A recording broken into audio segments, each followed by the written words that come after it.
Amici bellini, bentornati, ve l'avevo promesso, il secondo video oggi era doveroso perché ho voluto separare l'analisi tattica della partita, ho detto delle cose che ho visto, poi si può essere d'accordo o meno, ovviamente il calcio è bello per questo, da alcune considerazioni finali a chiosa di una stagione, poi dopo ovviamente è inutile il fatto dei... Vabbè, cominciamo. È un martedì pazzesco. Rumori incredibili, rumori. Allora, amici bellini cari miei, lasciate un like, le solite cose, basta, non lo chiedo nemmeno più, a vostro buon cuore. Allora, ovviamente qua sono quasi mezzanotte, quindi tra un po' in Italia già avrete il primo video, già l'avete avuto, adesso che vedete il secondo, che discorsi sono? Vabbè, ti stai insamando mani e piedi, buon martedì! No, non è questo, è che sto male. Lo vuoi capire che sto male? Non sto bene. Alcuni sono felici che stanno raccontando di una stagione così, io no. Mamma mia, quante cose, poverino! Tiriamo un attimo le fila. Nel fare le analisi degli errori di Gattuso, il giochino, no? Del senno del poi che abbiamo fatto, io mi sono dimenticato anche una cosa, che probabilmente c'erano due modi. Io ho guardato un paio di trasmissioni di approfondimento, ho sentito cose scandalose, ma non fa niente, mi danno anche degli spunti su cui si può essere d'accordo o meno. Quando si parla potevi rinfoltire il centrocampo, tutto giusto, con lo senno del poi tutto va bene. Io però dico, addirittura, se vogliamo dirne una, quella che mi viene in mente è doveva partire Mertens titolare. Mertens, questo qua. E io non mi vergogno di parlare di arbitri, sinceramente non mi vergogno assolutamente, e sarebbe anzi disonesto non parlarne, perché parliamo di un Napoli che comunque finisce ad un punto, non 2 punti, 3 punti, un punto. Se il Napoli avesse vinto la partita sarebbe 2 punti sopra, sarebbe terzo a pari merito con il Milan, quindi insomma così. Ed è incredibile, no? Se tu parli di un'Atalanta, grande Atalanta, ad un punto dal Napoli, vuol dire che un punto, fatemi vedere bene, non voglio dire stupidaggini perché poi io la classifica non l'ho guardata più, ma ovviamente sì, è un punto, è proprio così, perché se il Napoli avesse vinto sarebbe finito appaiato con il Milan a 79, un punto sopra l'Atalanta. La matematica non è un'opinione, non è un pignone, diceva qualcuno. Di conseguenza non possiamo liquidare gli episodi, tu devi vincere per forza. Nella vita, soprattutto calcistica, gli episodi contano e ti fanno vincere le partite, o perdere o pareggiare. Purtroppo è così. Ci sono partite in cui un rigore dubbio ha dato 3 punti a una squadra, ci sono partite in cui un rigore dubbio te ne ha tolti 2 a te, oppure ti ha fatto pareggiare. Ce ne sono talmente tanti che, se volete, se questo video riceve per esempio non dica assai, siamo 8500, 800 like, io faccio un recap delle cose dubbie, ed è un lavoraccio, perché mi devo mettere d'accordo con Gerardo Marino e faccio un recap delle cose dubbie a livello di VAR e di rigori, lo faccio, mi metto a lavorare, però 800 like su questo video, altrimenti non ne parliamo più. Però le notifiche già arrivano, vedi? Perché l'Italia già è sveglia e non riesce a dormire, me ne rendo conto. Il discorso generale, non si può parlare, io perché a fine live ieri ho detto dobbiamo essere contenti, dobbiamo addirittura esultare, dobbiamo fare dobbiamo esultare per un quinto posto. Sapete perché? Ed è presto detto. Milano è tornata, benissimo. Vuol dire che il Milan si è organizzato, il Milan conferma Ibrahimovic, il Milan con Maldini, ascoltatemi bene però, ascoltatemi bene, il Milan con Maldini conferma tutte le cose che deve fare, fa un mercato di gennaio importante, perché credevano nello scudetto, e quando credi nello scudetto poi alla fine agguanti la Champions. Il Napoli agguanta la Champions quando lotta per lo scudetto, questo è storia. Quando il Napoli poi lotta per la Champions, punto a punto scivoli. È capitato già una volta che siamo arrivati quinti, ricordate il rigore di Higuain? Benissimo. Quindi se il Napoli si attrezza per lo scudetto, allora può lottare per la Champions League. Se il Napoli non si attrezza per lo scudetto, e non mi posso sottrarre al discorso di questa squadra meritava lo scudetto. No, perché senza terzini non puoi lottare per lo scudetto. Poi lascia stare, magari se non avessi avuto tutti quegli infortuni contemporaneamente magari potevi essere anche più avanti, ne sono convinto anche io. Però si parte da un discorso di organico incompleto, perché comunque tieni sempre Gulam che non sai che fine ti fa, ma qui lo lasci andare a gennaio, perché a gennaio il Napoli non è vero che non vende niente, il Napoli lascia andare Llorente, che ti poteva tornare molto utile quando ti sono mancati tutti gli attaccanti, il Napoli lascia andare Malqui, che non dico che sarebbe stato il fulmine di guerra, ma avere 6 difensori invece che 5 sarebbe stato importante. Guarda caso per me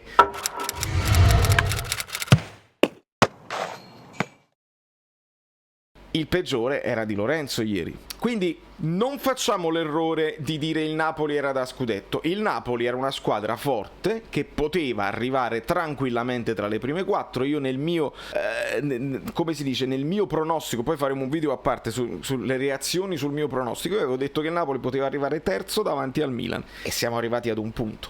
Quindi se siamo risultatisti va bene, non posso discutere con voi, va benissimo. Il Napoli arriva quinto, benissimo, vuol dire che siamo delusi e non tutto va male, male i giocatori, male l'allenatore, male la società. Tutti però. Non la società è salva perché paga gli stipendi, non funziona così. Anzi, la società se vuole dimostrare di vincere si deve indebitare, prendere i suoi rischi, ti indebiti, così ti metti al passo con le altre, perché l'Inter da indebitata, da non pagatrice di stipendi, vince lo scudetto. Non c'è altro modo per vincere in Italia se non sei quelle squadre là.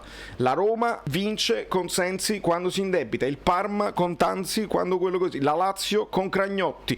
È l'unico modo, oppure il Verona quando ci fu l'arbitraggio, il sorteggio integrale degli arbitri. Quindi non ci tiriamo indietro, non facciamo passare narrative sbagliate. Se il Napoli ha fatto un ottimo lavoro, 15 punti più dell'anno scorso, 43 punti nel girone di ritorno, la stagione è positiva e nel momento in cui sono tornate le due milanesi la Juventus non molla, perché non molla, ha fatto una stagione grave, ma se la Juventus adesso ha fatto una grande stagione ed esaltiamo il lavoro di Pirlo, sempre ad un punto sei arrivato. Allora com'è possibile esaltare una squadra che era da scudetto? Com'è possibile esaltare quel lavoro là? Allora dobbiamo metterci d'accordo, perché se si arriva ad un punto non può essere che quello che c'ha un punto in meno ha fatto una stagione disastrosa e l'altra invece una stagione esaltante. Non può essere così, mi dispiace tantissimo. I discorsi arbitrali sono sotto gli occhi di tutti e non li voglio nemmeno ripetere perché sarebbe ridondante. L'importante è però guardare un attimo al futuro e capire qual è la situazione che ci troviamo ad affrontare l'anno prossimo, perché se le due milanesi, oramai l'Inter da vincitrice si candida a dover rivincere o almeno di resistere tra primo e secondo posto, il Milan arriva secondo e quindi se vogliono hanno una squadra anche giovane, quindi hanno impostato per il futuro e quindi li dobbiamo tenere presenti. L'Atalanta sta dimostrando continuità in questi anni e quindi stanno sempre là.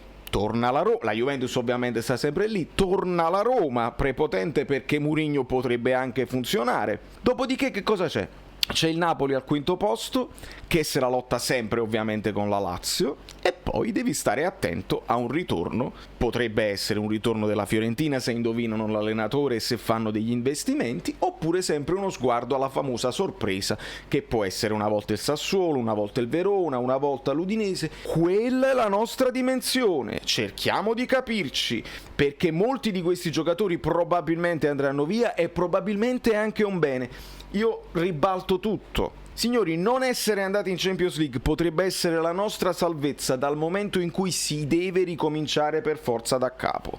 I discorsi adesso arriva Allegri e lottiamo per lo scudetto, probabilmente adesso li abbiamo scagionati, perché io non credo che Allegri venga a lottare per l'Europa League con il Napoli, se è questo allenatore così straordinario. Dobbiamo capire se lo vuole fare Spalletti, se lo vuole fare Fonseca, se lo vuole fare Simone Inzaghi, o se dobbiamo ripartire da un allenatore di media piccola statura, nel senso un italiano.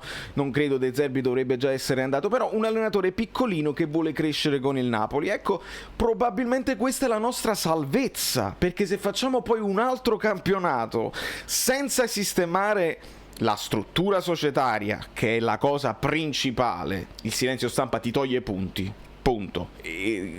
L'approccio alla partita così male, se c'hai una figura nello spogliatoio che ti parla con i giocatori, probabilmente non l'approcci così male, non ci arrivi così nervoso. Se è colpa di Gattuso, ok? Se è colpa di Gattuso che ha infuso paura, non ha stemperato la tensione, i giocatori sono entrati contratti, benissimo, serve una figura, perché la prossima volta non sarà colpa di Gattuso, sarà colpa di Spalletti, sarà colpa di Ranieri, sarà colpa di Juric o di chi verrà. La società deve strutturarsi, e dobbiamo capire che tipo di mercato andiamo a fare, perché potrebbe anche essere che in questo momento, se riusciamo a fare cassa con dei giocatori che sono a fine ciclo, e parlo ancora una volta di Koulibaly, non so se Zielinski verrà insomma sacrificato, ma probabilmente Fabian avrà mercato perché poi va in scadenza l'anno prossimo, idem Insigne, idem Mertens, perché ragazzi uno dei due non penso che possano restare ancora insieme,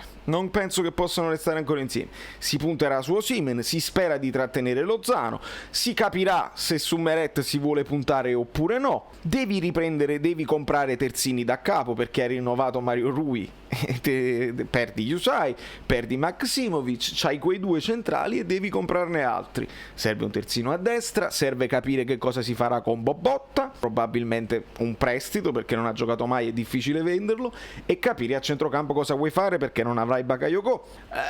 Capite quanto è difficile ricominciare, quindi non è che arriva Allegri e il Napoli punta allo scudetto l'anno prossimo, dipenderà tutto dal mercato, e non è detto.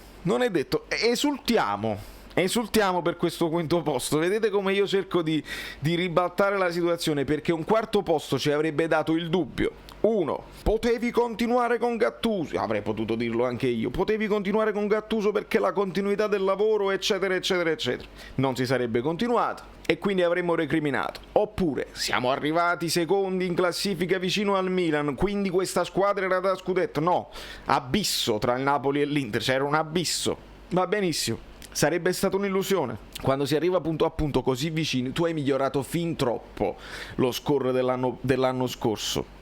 Non funziona così, si fanno piccoli passi verso l'alto. L'Inter arriva seconda l'anno scorso e poi lotta per lo scudetto e lo vince perché cade la Juventus. Il Milan arriva secondo quest'anno e probabilmente, se farà un buon mercato, punterà a lottare per lo scudetto l'anno prossimo, e quindi saranno in 3 a lottare per lo scudetto. Di conseguenza 2 di queste andranno in Champions e dobbiamo sempre vedere l'Atalanta che cosa fa, la Roma che cosa fa. Ragazzi, è complicatissima. Quindi il Napoli si sta, vogliamo chiamarlo ridimensionamento? Benissimo, ci stiamo dimensionando.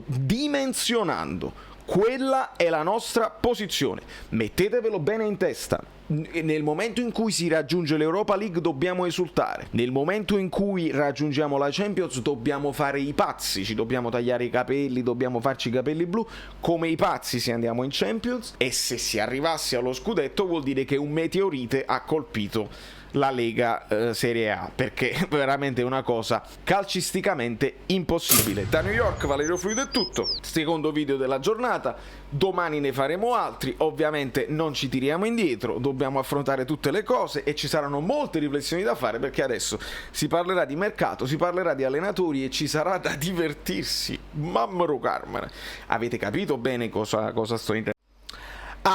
Una chiosa finale su Gattuso, perché così chiudiamo e non ne parliamo proprio più, perché io sto leggendo in giro, qualcuno dice addirittura la vendetta di Gattuso, ha fatto giocare Bakayoko apposta, Dem così gliel'ha fatta pagare ad ADL. Guarda che tutto è possibile, io non credo, l'uomo penso che lui si volesse togliere lo sfizio, arriva a un punto e vabbè, non credo, però pensateci un attimo, immaginate questo scenario dove lui non lo fa apposta perché tu sei andato pure in vantaggio, però mette tutte punte, il Napoli continua a passarsi il pallone senza dare il pallone sulle punte, non arrivano cross, cortocircuito tattico vero e proprio. Il Napoli saluta con un tweet, lasciando la bocca cucita a Gattuso. Non lo sapremo mai, non potremo mai avere la sensazione Gattuso lo ha fatto apposta, Gattuso ci odia, Gattuso ama i giocatori, odia la società o viceversa, ha schifato anche i giocatori perché sono venuti meno proprio sul piano tattico nell'ultima partita.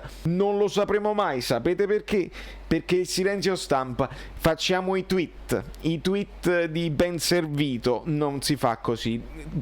Andrea Dossena, grazie per aver detto le cose come stanno. Quindi dobbiamo arrivare ai 10.000. Arriviamoci. Si deve cliccare sopra la cosa, così poi cliccate sulla campanella, poi vi iscrivete al canale Telegram, E di poi più, dovete praticamente fare Basta, sei cringe, quante cose. tutte le cose bellissime. Mi fai il Io caffè. mi ricordo come mi chiamo.